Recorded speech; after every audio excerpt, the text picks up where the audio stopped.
ابن عباس رضی اللہ عنہ فرمایا کرتے تھے کہ جو شخص بھی سودی کاروبار کر رہا ہے جب وہ مرنے لگا ہونا تو اپنے ہاتھ میں تلوار اور شیلڈ لے کے مرے، کیونکہ جس دن قیامت کے دن وہ اٹھایا جائے گا نا تو سب سے پہلے اس کو اللہ اور اس کے رسول سے جنگ کے لیے روانہ ہونا پڑے گا۔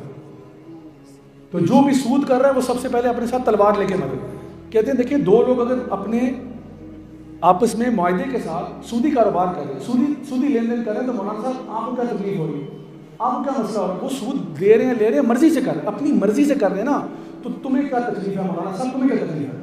یہ نہیں پتا کہ اللہ تعالیٰ سورۃ البقرہ میں نازل کر چکا ہے کہ سود دینے والا اور لینے والا یہ اللہ اور اس کے رسول سے جنگ کی حالت میں، اللہ اکبر کبیرہ، یعنی زمین پھٹ نہ جائے، آسمان ریزہ ریزہ نہ ہو جائے، پہاڑ ٹکڑے ٹکڑے نہ ہو جائے اس بات پہ کہ لوگ اللہ اور اس کے رسول سے جنگ کر رہے ہیں۔ یہ کہتے ہیں اس میں مسئلہ کیا ہے؟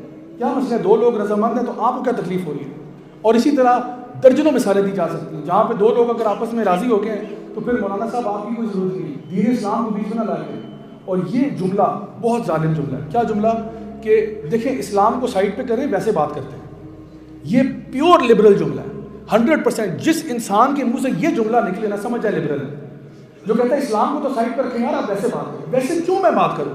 میری پہچان مسلمان ہونا ہے، میں انسان بعد میں ہوں، مسلمان پہلے ہوں۔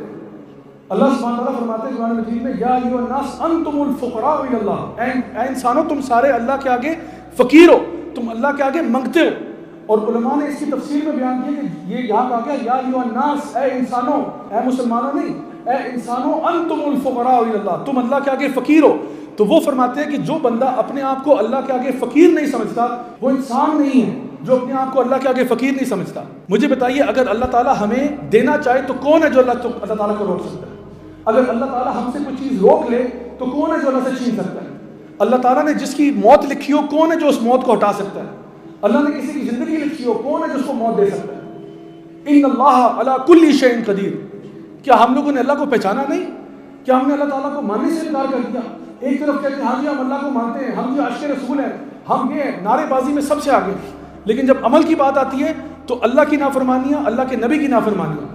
خدا کی قسم اگر آج نبی کریم صلی اللہ علیہ وسلم ہمارے بیچ میں آ جائیں، خود اپنے دلوں کو ٹٹولیں اور فیصلہ کریں کہ وہ ہم سے خوش ہوں گے یا ناراض ہوں گے۔ اس ملک پاکستان کے لوگوں کو اگر وہ اپنی آنکھ سے دیکھ لیں، ان صحابہ جن کے سامنے وہ رو رو کے دعائیں کرتے تھے کہ میں اپنی امت کے لیے دعا کرتا ہوں، میں اپنی امت کے لیے دعا کرتا ہوں، یا اللہ ان کو بخش دینا، میری امت کو بخش دینا، یا اللہ ان کو سخت سزا نہ دینا، یا اللہ ان کے اوپر عذاب نہ بھیجنا۔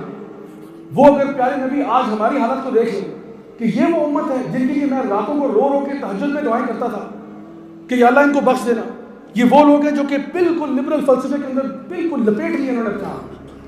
اللہ کو مانتے ہیں، عید بھی منا لیں گے، رمضان میں روزے بھی رکھ لیں گے، لیکن پورا سال چھٹی ہے، پورا سال ایسے جیسے اللہ تعالیٰ نعوذ باللہ ہے ہی نہیں اس پوری کائنات میں، اللہ کا جیسے وجود ہی نہیں ہے۔ یہ کس قسم کا اسلام ہے؟ یہ کس قسم کا دین ہے؟